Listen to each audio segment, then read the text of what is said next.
হে everyone, আসসালামু আলাইকুম। কি অবস্থা সবার? আজকে আমার রেসিপি এগ স্যান্ডউইচ।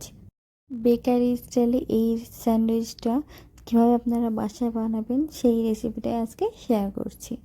এই রেসিপিটা বানাতে খুবই সহজ এবং খুবই কম সময় লাগে।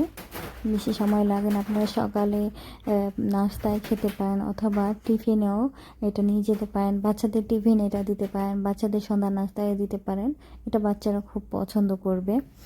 তো আমি এখানে ডিম পোচ করে নিয়েছি সামান্য লবণ ও গোলমরিচের গুঁড়া দিয়ে।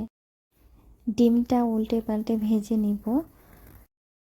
আমার ভিডিওগুলো যদি আপনাদের কাছে ভালো লেগে থাকে তাহলে আমার চ্যানেলটি সাবস্ক্রাইব করে রাখবেন এবং বেল আইকনটি পাশে থাকা টিপ দিয়ে রাখবেন যেন পরবর্তীতে এরকম সুন্দর সুন্দর রেসিপিগুলো মিস না হয়ে যায়। এতে আমার ডিম ভাজা শেষ। এরপর আমরা একটা ব্রেড নিয়ে নিব এবং দিয়ে দেব গার্লিক মায়োনিজ।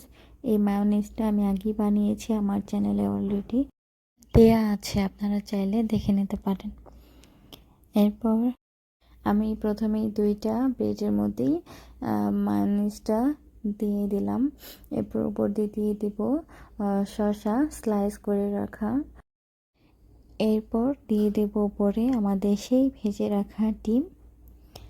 তারপর উপরে আরেকটা ব্রেড দিয়ে একটু হালকা ফ্রাই করে নেব যেন উপরটা একটু ক্রাঞ্চি ক্রাঞ্চি ভাব হয়, তাহলে এটা খেতে আরও বেশি ভালো লাগবে। উল্টে পাল্টে চেপে চেপে ভেজে নিয়ে নামিয়ে নিব। তারপর পছন্দ অনুযায়ী কেটে পরিবেশন করে নেব। এই স্যান্ডউইচটা আমার ভীষণ পছন্দের, তাই আপনাদের সাথে শেয়ার করলাম। ভালো লাগলে অবশ্যই একটা লাইক দিয়ে দেবেন।